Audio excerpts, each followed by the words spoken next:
at the articles on firefighter rescues and countyfiretactics.com. 3,000 Americans. I'm going to read part of it just from my article. Nearly 3,000 Americans die every year inside house fires. Yes, they die inside, trapped by smoke and fire. We, the fire service, swore to protect, and the public expects us to be trained and ready for entry.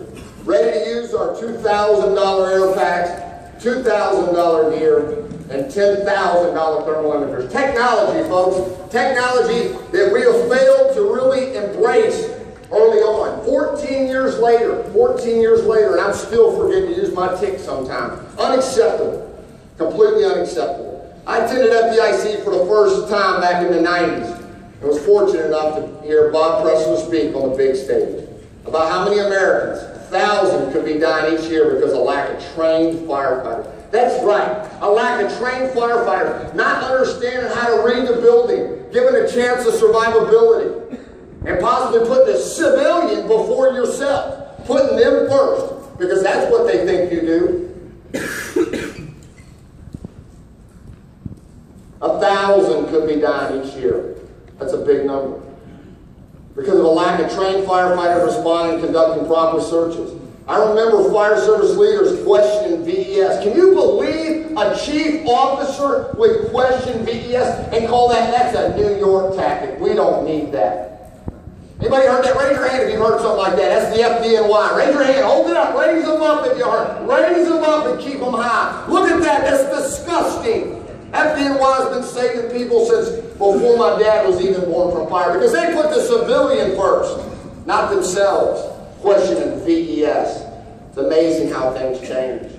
And searching without a hose lines. Firefighters are dying on the hose line, not from VES and searching folks. They're dying on the nozzle. My buddy got killed on the nozzle, November 25th, 2000.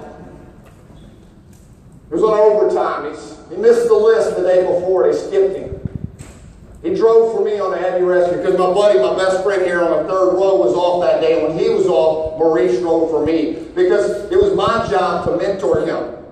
And I failed in some areas. But one thing that we did not fail is Maurice put the civilian first. And if he was here today, he'd say the civilian should still be first. We're dying on the nozzle. Death on the nozzle is real. Firefighters are not dying from interior fire attack. They are dying from a lack of understanding basic fireground tactics and when and where to perform those tactics. Almost every residential line of duty death in the past 15 years was not because they shouldn't have been inside, but because of what they were and were not doing before and during the tactical deployment. This website has only been up for 9 months. That was back when the article came out. And it's documented hundreds of rescues, and there have been a few line of duty deaths from interior fire attack. Ask the public their opinion on the odds and the data. We are rescuing a lot more civilians than we are losing firefighters in interior fire attack. Firefighters are dying from being fat and overweight and not wearing their seatbelt. Plain and simple. They are dying from driving tankers and tenders too fast on bad road conditions. And you can read the rest of that article on the website. Folks, we got to band together. And we got to get our brothers and sisters, and we got to make sure who comes first. The civilian does. If you don't think that, then get another job. Get another job. I went to my first civilian fire fatality in 1979. My dad in here? Dad in here? I was riding in a 1971 Volvo station wagon. My dad was the chief. I remember that because it was at that age where you remember something. You're just getting old enough to remember. I remember them bringing out a burn-up body and me asking my dad, what is that? So started in 1979, I started seeing civilians burn up and dead in houses. My number is somewhere around 50 right now. 50 civilian fire fatalities that I've experienced personally in my career. I didn't grow up in the South Bronx. I didn't grow up where my dad did in low-income housing on the south side of Chicago. I grew up in Gulf Breeze, Florida. Gulf Breeze. I work in a suburban county. Low poverty, a lot of fire, but still, to have that many, just my little area where I work, that's crazy. That's crazy. we are saving a lot more civilians that are dying. The numbers in the single digits, and I studied, you can take this to the bank. I studied every death on the interior of a private dwelling since November 25th, 2000. Every single one of them since my buddy died in honor of him. Every one. Every single one of them, we were doing our job. We just failed to give the people that were on that hose line the understanding of flowing water. Or my friend Steve Robertson says, operate like a bulldozer. Flowing and pushing like a bulldozer. And as you're pushing everything out of the way. And if you're flowing water, what are you doing? You're putting fire out, plain and simple. I was in Colorado back in September. Shannon Stone, Matt Scown, and J.J. Cassette and I went to Del Norte, Colorado to teach a class. We had a small little one-story ranch.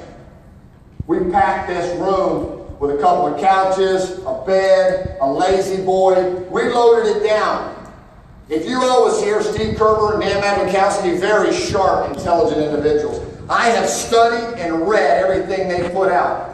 If you have been directed to study the UL test in my battalion, please raise your hand. If you've taken a thing, raise it and hold it up. Raise it and hold it up. There's probably about 12 hands up here. My entire battalion was forced to train. I believe in that stuff. But I also believe in my 26 years of experience, plus my years before that, of just going to fires and sitting in my dad's Chiefs vehicle and watching them burn. I got to make the two mix.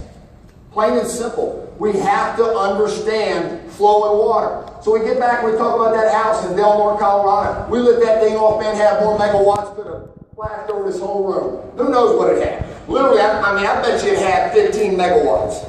Cranking fuel load. Massive heat release rates. We lit it off. I was on the nozzle outside. Matt's down backing me up. Doorman, backup team, rib team, nozzle, all that stuff. Everybody's outside. I put on a brand new Carnes 1010 helmet. Brand new white Carnes 1010 helmet. Never been in a fire. They lit it, we let it burn, they watched it through these windows, literally go from flame to just blacked out. Couldn't see your hand in front of your face. Zero visibility. It's coming out the front door, churning, man. I mean, you can literally look like black cotton candy. Can you imagine black cotton candy coming out the front door? I opened up the American tip. I'm sorry, Captain Kevin's story, but I opened up the American tip, 7/8, 63 pounds nozzle reaction, flowing over 150 gallons a minute, and I opened that nozzle and I never shut the damn thing down.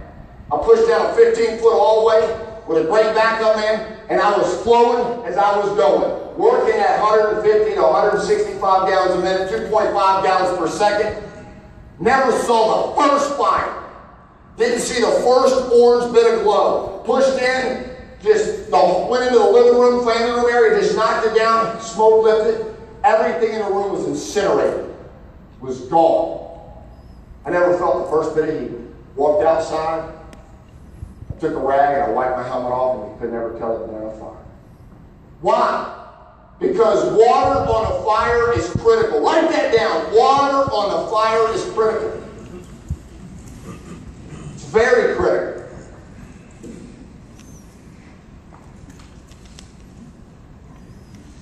Listen up, pay attention. Somebody can dim the lights, dim the lights.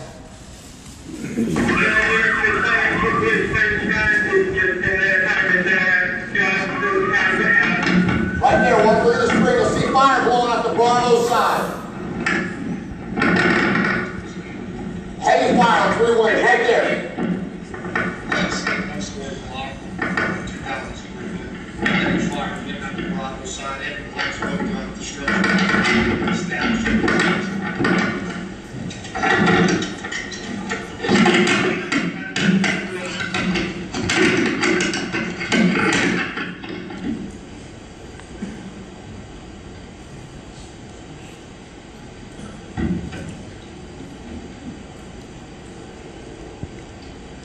I'm first on scene.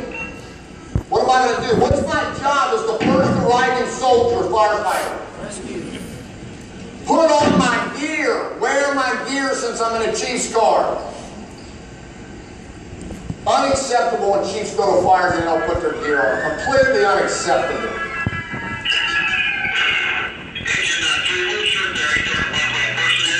Let's stretch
company. The nozzleman, the officers, the backup, and the third guy stretched the line. All three of them to the front door.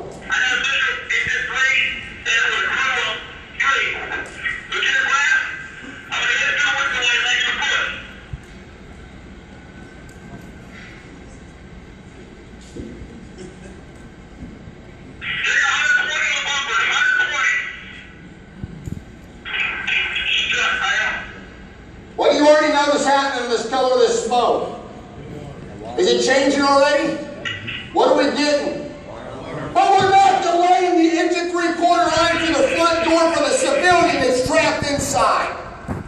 I would never advocate taking a line at an occupied private dwelling around to the back to put water through a window, then relocate it at 80 pounds per 50-foot section. What do you say?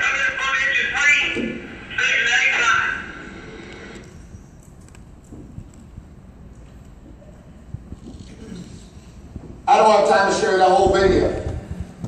But we deal with my foundational tactics were taught to me out of the Freed book that my dad gave me in the 70s. We focus on the first line first, and we did. 3 out of the 4 people, they took that line to the front door. Great crew, masked up. They are not being delayed. Get that line inside to stop interior fire spread. And while that's going on, the driver just, instead of standing there waiting, he's multitasking. He takes that bumper line, he gets it down to the B side, he sets it down, goes back to the pump panel, charges that line to the front door, charges the bumper line. I come around, you say, "Where's your IAP?" You know what that stands for, right? Incident Action Plan. My incident action plan is we're going to get water on the damn fire with a nozzle from the inside. Based on it's a private dwelling, it's already self-vented, I know. And as they're masking up right when they're about to make entry through the front door, I give it a blast of water on a straight stream right off the ceiling within 3 foot of the lintel, so I know that if some crazy reason the fireman had ran into that room, then the stream would not do what? Hit their mask or helmet. Because as long as you flow that water at greater than 45 degrees within 3 feet of the top head of the window, you know even if a fireman was standing up that room, you would knock their helmet or mask off. I want to show you one more video. I wish I had more time with you, but I don't, because there's more important people to speak to you today.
Where do you think the first line is going to go with all that fire through the roof and out the back Charlie side? Where's the first line going?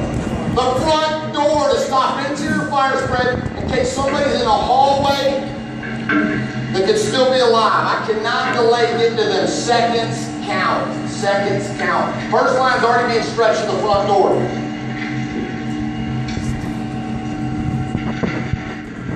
What do you see being stretched to the Bravo side? A second line. Do you see any resemblance between the two fires? 2 lines. First one's getting inside to stop that interior fire spread. Second line is going to possibly do what from the outside? Shoot water inside, right? But without delaying that interior attack line.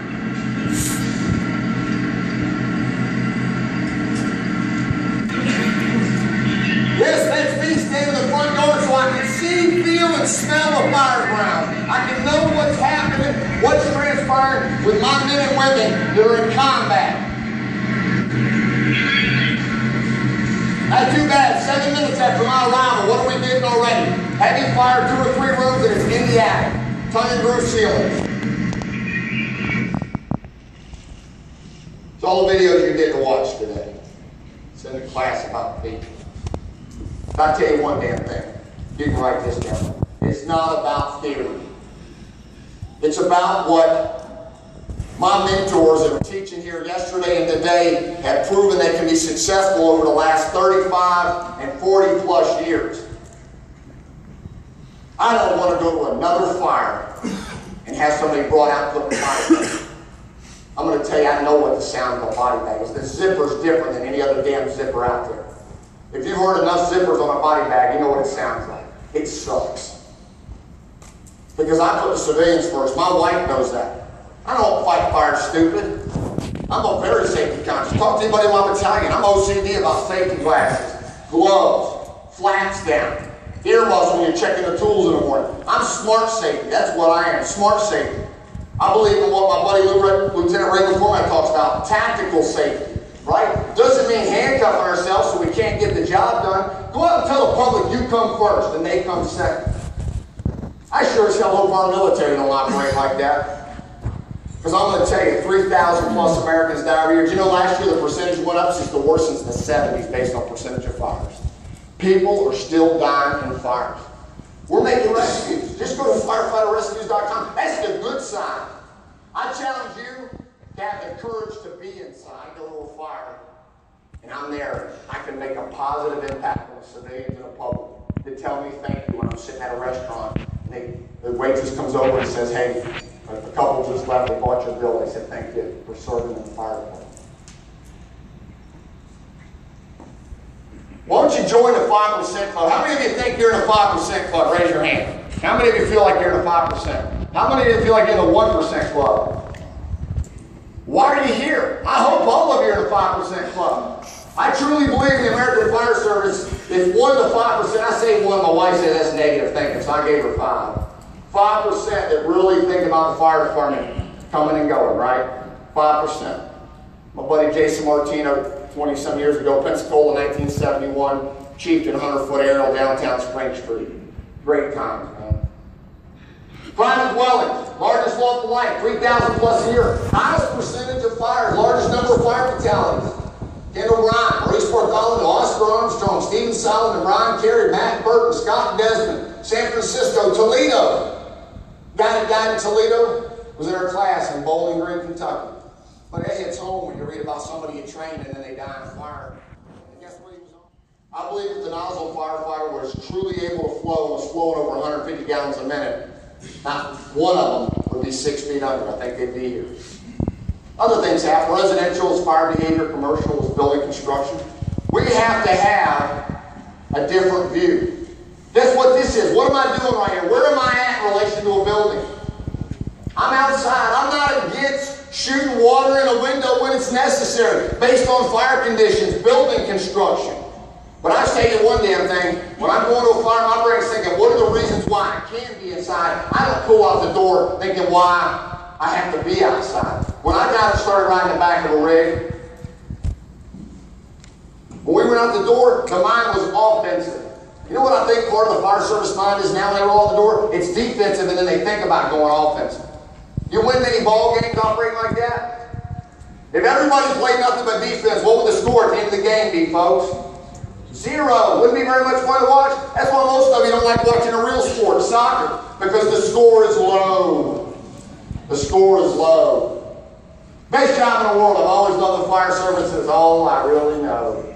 I only have one question. When's the next fire? And that's me in the 70s. My dad's 53. Pickup truck in the back. You can see it says Chief on it right there. All I care about is the fire service. It's all I care about. Other than my family. My wife and kids were at dinner last night. I love them to death. I wake up and I go on the patch for HROC. On the front of that front piece. You look on your t-shirt. What's the number on that front piece on that t-shirt? 201. Everybody, in honor of him, write that down in your notes. 201 and circle it. My drive and passion. Oh, man. I failed 14 years ago. I can't go back one day before he died and train him to flow water like people train me. I was taught in the 90s how to do it, and I failed. You know what? You can take today and move forward. I can't go around and say, let's don't go inside, we might get hurt. I got to make sure I train everybody else. And I tell you what, I don't care if I piss you off as long as it keeps you alive. Not a day goes by but I don't think about it.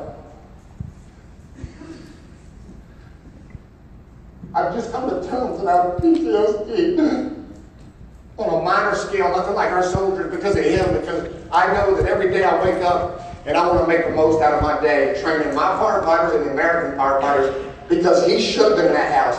It was a chicken shit fire. One room of fire on the Charlie Delta side. One room of fire.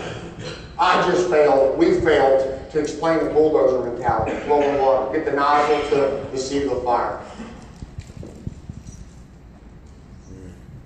Don't say anything, just raise your hand if you would bet a steak dinner, you know what fire this is. Raise your hand.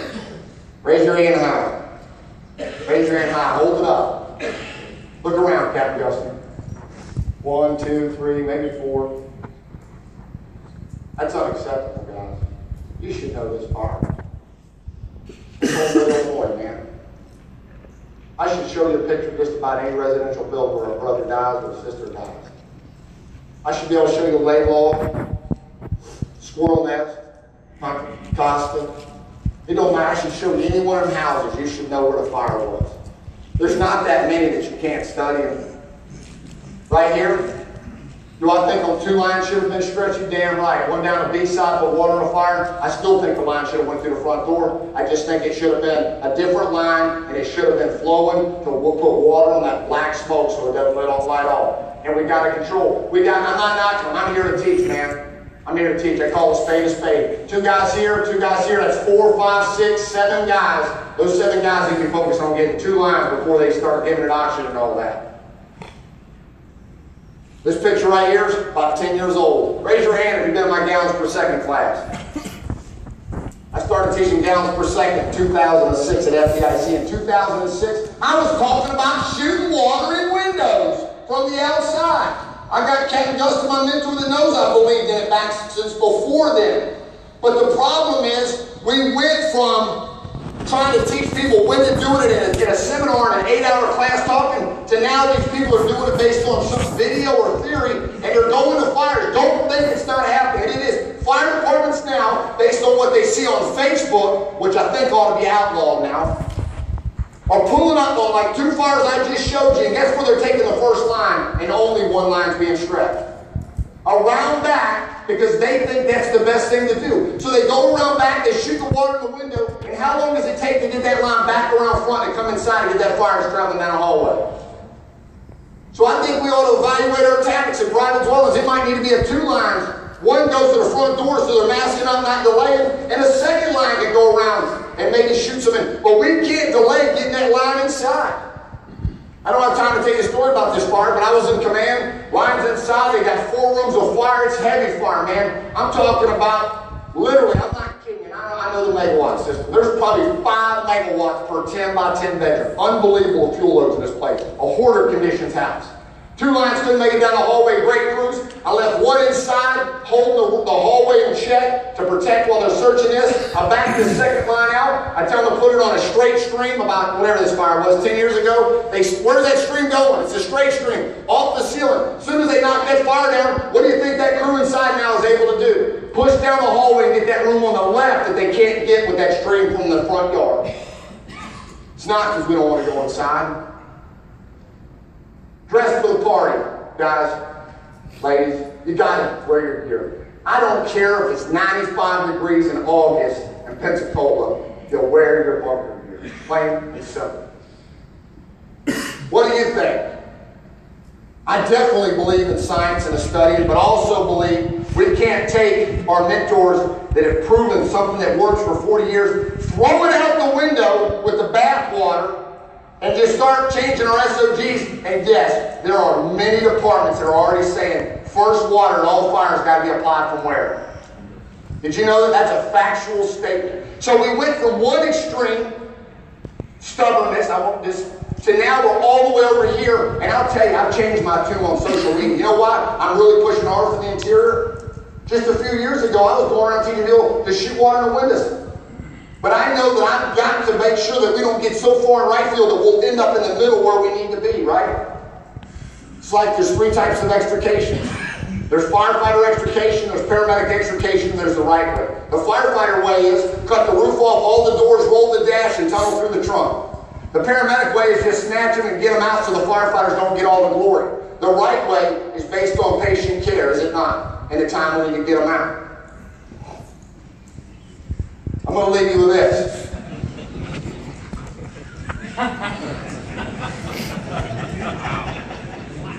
What are your priorities?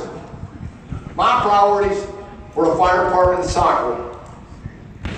I grew up here on this beach, surfing, long hair, man. I spent a lot of money maintaining my hair, my dad did. Hair down on my waist all the way around, I still have it. He cut it off. It's about this long. It's in a K-Swiss shoebox. But when I graduated high school, what did I want to be? I wanted to be on the Pensacola Fire Department. And I didn't want to go to a local fire academy. I wanted to go to the Florida State Fire College. So I cut all that hair off because my priority was not my hair anymore. My priority was becoming the best damn fireman I could be. And I was going to make sure I showed up and put my right foot forward, my best foot forward, when I showed up in Ocala, Florida. So I ask you when you leave this conference, you need to do some soul searching. What's your motivation? What's your priorities? What's your vision? Where do you want to be? You can run a conference. You can teach a class. And you can save lives as long as you have the courage to be inside. Thank you very much.